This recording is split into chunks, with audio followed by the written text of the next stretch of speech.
उत्तर प्रदेश के अंदर हाल ही में संपन्न हुए त्रिस्तरीय पंचायत चुनाव के क्रम में जिला पंचायत अध्यक्ष और नवनिर्वाचित ब्लॉक प्रमुखों के आज के इस सम्मेलन को संबोधित करने के लिए और अपना मार्गदर्शन प्रदान करने के लिए आज इस समारोह में उपस्थित भारतीय जनता पार्टी के लोकप्रिय राष्ट्रीय अध्यक्ष माननीय श्री जगत प्रकाश नड्डा जी, भारतीय जनता पार्टी के प्रदेश के अध्यक्ष माननीय श्री स्वतंत्र देव सिंह जी, राष्ट्रीय संगठन महामंत्री सम्मानीय श्री BL संतोष जी,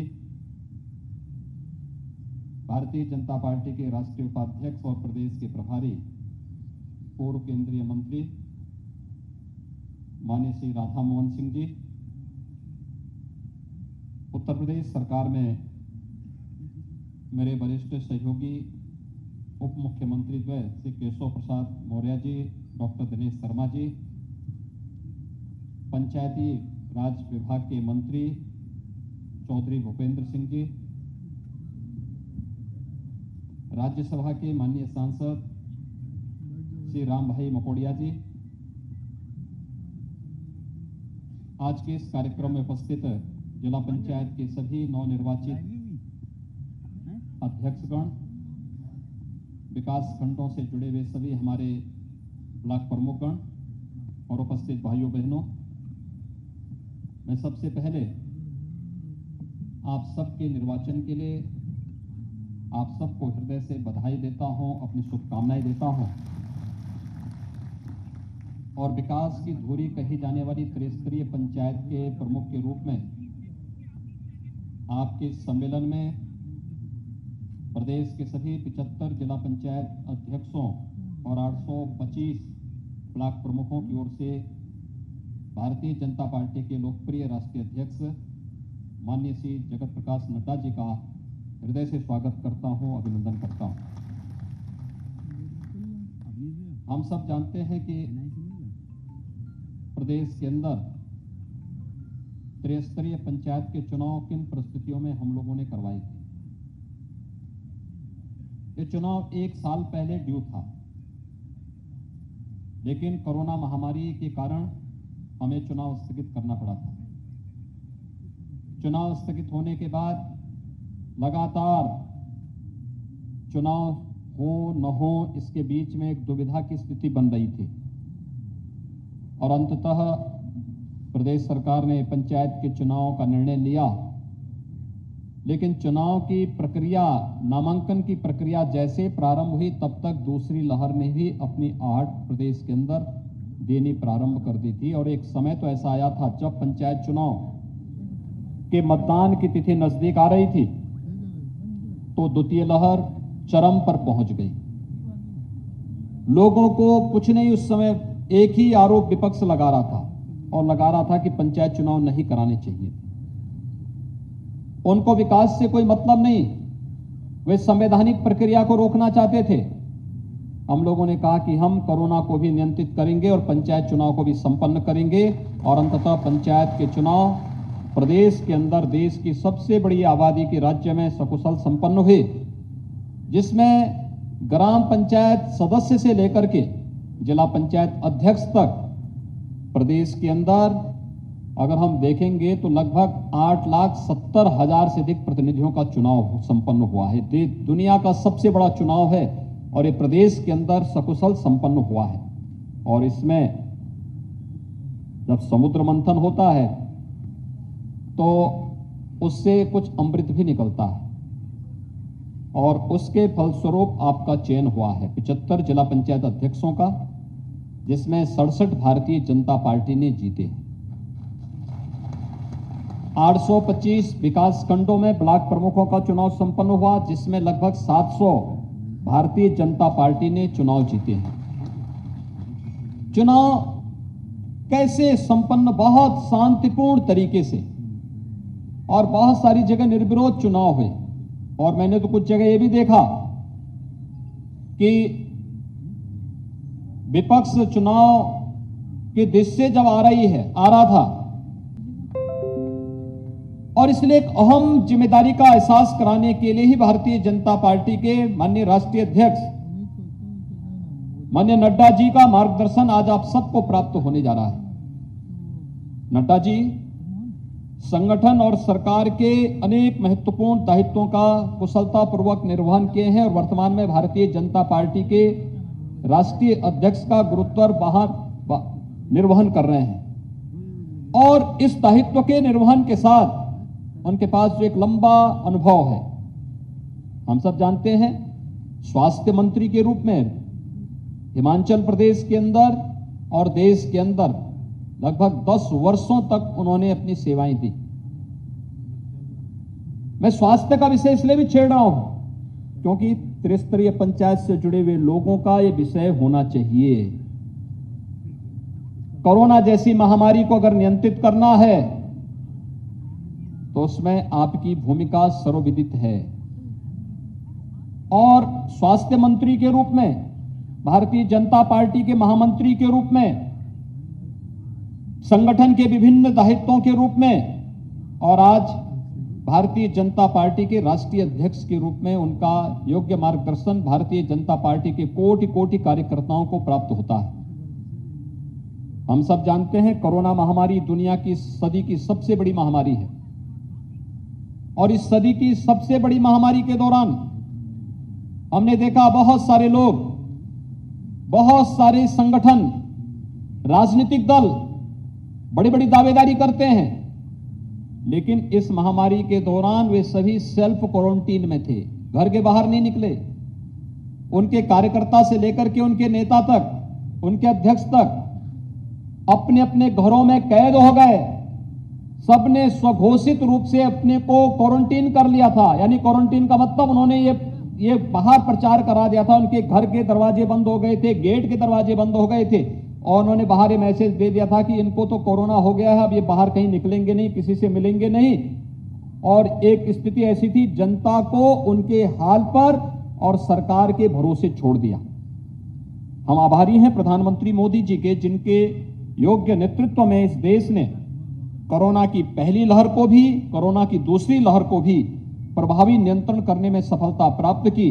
गरीब कल्याण अन्न योजना हो या आत्मनिर्भर भारत पैकेज के अंतर्गत किए गए कार्य, एक एक गरीब, आप देख रहे होंगे प्रधानमंत्री पद पर बैठ करके भी प्रधानमंत्री मोदी जी ने अंतिम पायदान पर बैठे हुए व्यक्ति के बारे में चिंता कभी नहीं छोड़ी।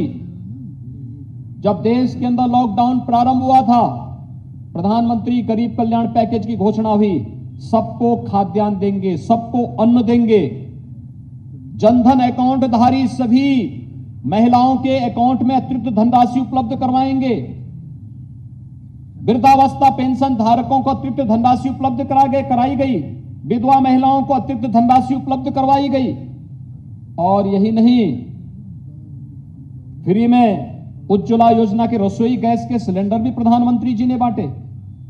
80 करोड़ लोगों को देश के अंदर खाद्यान्न की, अन्न की व्यवस्था अप्रैल 2020 से लेकर के नवंबर 2020 तक और दूसरी लहर में मई 2021 से लेकर के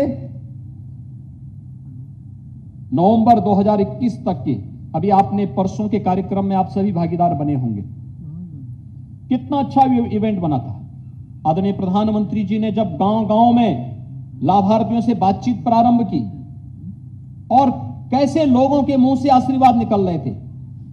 कुशीनगर की वह महिला हो, कुसमावती देवी, वाराणसी की बादामी देवी रही हो, या फिर प्रदेश के अन्य सहारनपुर की लाभार्थी रही हो, या झांसी के लाभार्थी रहे हो, या सुल्तानपुर की लाभार्थी, हर एक के मुंह से एक ही बात निकल रही थी कि प्रधानमंत्री जी, आपने संकट के समय में हमारा सहयोग किया है और हम भी भारतीय आने के बाद, खासतौर पर इस प्रकार की जब महामारी आती है, वैक्सीन या दवा इसकी नहीं आ पाती है। 1947 से तमाम बार अलग अलग बीमारी आई, किसी का वैक्सीन नहीं आया। डेंगू का आज तक कोई वैक्सीन नहीं आ पाया। सॉर्स और वर्ल्ड फ्लू जैसी तमाम बीमारियां आई, इनकी कोई वैक्सीन नहीं आ पाई। लेकिन प्रधानमंत्री मोदी जी के कार्यकाल के दौरान अगर कोरोना जैसी महामारी आई तो 9 महीने के अंदर वैक्सीन भी फ्री में सबको देने की कार्रवाई हो रही है। उत्तर प्रदेश के अंदर अब तक हम लोग 5 करोड़ 35 लाख से अधिक लोगों को वैक्सीन दे चुके हैं। 18 साल से ऊपर के 2 करोड़ 28 लाख से अधिक लोगों को वैक्सीन दी जा चुकी है। ये वैक्सीन फ्री वैक्सीन, ये सुरक्षा कवच है। प्रधानमंत्री मोदी जी की ओर से देश के नागरिकों को पहले जीवन बचाने की व्यवस्था, उसकी जीविका को बचाने की व्यवस्था और फिर इस महामारी से एक सुरक्षा कवच देने की भी एक कार्रवाई पूरे देश के नागरिकों को उपलब्ध कराई जा रही है। प्रधानमंत्री मोदी जी हर एक तबके का न केवल देश का नेतृत्व दे रहे हैं, बल्कि हर एक तबके को ख्याल भी रखते हुए उन्हें हर प्रकार की सुविधा दे रहे हैं। और उसी व्यवस्था के साथ जुड़ करके प्रदेश सरकार आदरणीय प्रधानमंत्री जी के मार्गदर्शन में कार्य कर रही है। लेकिन जब देश संकट में था, सरकार काम कर रही थी, जनता के हितों के लिए हर प्रकार का योगदान दे रही थी, तब केवल एक संगठन कार्य कर रहा था और वह नेतृत्व था श्री नड्डा जी का, जिन्होंने भारतीय जनता पार्टी के एक एक कार्यकर्ता से कहा था कि संगठन का काम इस समय बूथ संरचना नहीं, बल्कि संगठन का कार्य सेवा का है। संगठन ही सेवा ही संगठन है। इस लक्ष्य को लेकर के हमें कार्य करना है और सेवा ही संगठन के लक्ष्य को आगे बढ़ाने के लिए जो अभियान चलाया गया, आज उसका परिणाम हम सबके सामने है। हर एक व्यक्ति इस बात को मानता है। आप पूछिए लोगों से, किसने सेवा की? या तो मशीनरी थी, प्रशासनिक मशीनरी काम कर रही थी, या भारतीय जनता पार्टी या विचार परिवार से जुड़े हुए लोग इस पे कार्य कर रहे थे। अद्भुत समय था जब कोरोना के दौरान, लॉकडाउन के दौरान बड़े मात्रा में प्रवासी कामगार और श्रमिक अपने अपने घरों के लिए जा रहे थे, तब भी यह कार्य हो रहा था। एक एक कार्यकर्ता लगा था, सेवा के इस अभियान के साथ जुड़ा हुआ था और यह हम सब के लिए एक उदाहरण बनना चाहिए। भाइयों बहनों, इन्हीं कार्यकर्ताओं के परिश्रम से, इन्हीं के पुरुषार्थ से आप में से एक सामान्य कार्यकर्ता, कोई जिला पंचायत अध्यक्ष के रूप में, कोई ब्लॉक प्रमुख के रूप में भारतीय जनता पार्टी के संगठन के माध्यम से आज इस स्तर पर पहुंचा है, इस स्थिति में पहुंचा है। संगठन के द्वारा दिए गए इस सम्मान की रक्षा और उसके दायित्व का निर्वहन अब आपको करना है। प्रधानमंत्री मोदी जी के आने के बाद विकास की धुरी हमारी त्रिस्तरीय पंचायतें बनी है। उत्तर प्रदेश के अंदर एक वर्ष में इन त्रिस्तरीय पंचायतों में 2,500 करोड़ रुपए जाने हैं विकास के लिए।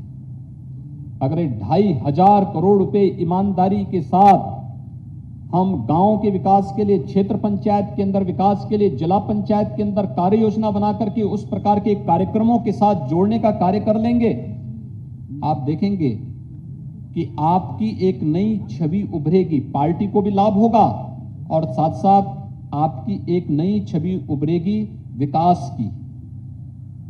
सरकार अपने अनुसार कार्य कर रही है। केंद्र सरकार अपने एजेंडे को लेकर काम कर रही है, गांव के लिए, गरीब के लिए, किसान के लिए, नौजवान के लिए, महिलाओं के लिए, समाज के विभिन्न तबकों के लिए।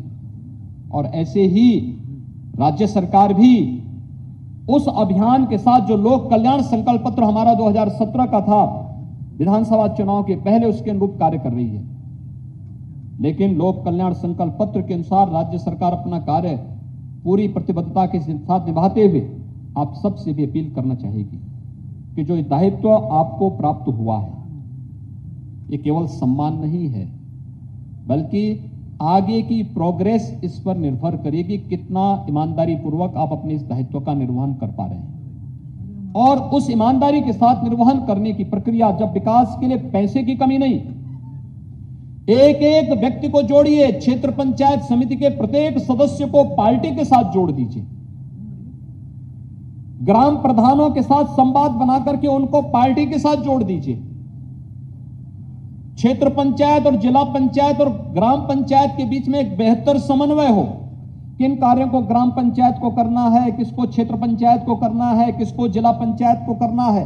और अगर इन कार्यक्रमों को लेकर के हम एक साथ आगे बढ़ेंगे तो वह मंत्र सार्थक होता हुआ पंचायती राज व्यवस्था में दिखाई देगा। सबका साथ, सबका विकास और सबका विश्वास। ये सबका साथ, सबका विकास और सबके विश्वास का भाव की धुरी आप सबको बनना होगा। और उस धुरी को बनाने के लिए आज अपना मार्गदर्शन प्रदान करने के लिए माननीय राष्ट्रीय अध्यक्ष जी का आगमन प्रदेश की राजधानी लखनऊ में हुआ है। मैं इस अवसर पर आप सबकी ओर से आप सबका आह्वान करूंगा कि आप सभी लोग जो कुछ भी आपको बताया जाए उसको नोट करें, उसको फिर अंगीकार करें, उसको लागू करें। कोरोना महामारी अभी समाप्त नहीं हुई, हमें कोरोना के प्रति सतर्क रहना होगा। स्वच्छता अभियान, स्वच्छता सैनिटाइजेशन के कार्यक्रम को प्रभावी ढंग से लागू करना, क्षेत्र पंचायत में, ग्राम पंचायत में, जिला पंचायतों में कुछ आदर्श मॉडल विलेजेज आप बना सकते हैं, ग्राम पंचायत बना सकते हैं, उस पर एक प्रभावी कार्य योजना बना सकते हैं। सरकार ने कुछ प्राथमिकताएं तय की हैं, उन प्राथमिकताओं को आगे बढ़ा सकते हैं, उन प्राथमिकताओं में अपना योगदान दे सकते हैं और एक टीम वर्क रिजल्ट दे। और उस टीम को पार्टी के साथ जोड़ करके अगर आप कार्यक्रम कर पाएंगे उसके बेहतर परिणाम आएंगे। वो आपके लिए आने वाले भविष्य के लिए, एक सुनहरे भविष्य के लिए बहुत ही अच्छी स्थिति पैदा करेगा। संगठन और सरकार ने मिलकर के आपको इस स्थिति में पहुंचाने में अपना योगदान दिया। अब आपका दायित्व है कि पार्टी के साथ जुड़ करके शासन के उन सभी नियमों को मानते हुए इस अभियान को जन जन तक पहुंचाने में आप सब अपना योगदान देंगे तो सचमुच बेहतर परिणाम और जो जनता की आशा और आकांक्षा है प्रदेश के अंदर उस पर हम खरा उतरेंगे। और कोई भी नेता जन आकांक्षाओं पर अगर खरा उतरेगा तो उसका भविष्य अपने आप ही उज्जवल होता हुआ दिखाई देगा, इसमें कोई संदेह नहीं होना चाहिए। आज के इस अवसर पर मैं एक बार फिर से जिला पंचायत अध्यक्ष और क्षेत्र पंचायत प्रमुख के आज के सम्मेलन में भारतीय जनता पार्टी के राष्ट्रीय अध्यक्ष माननीय नड्डा जी का, माननीय बीएल संतोष जी का, माननीय राधा मोहन सिंह जी का और आए हुए अन्य सभी अतिथियों का। Subscribe to our channel by clicking the subscribe button. Click the bell button and enjoy the latest uploads from our channel.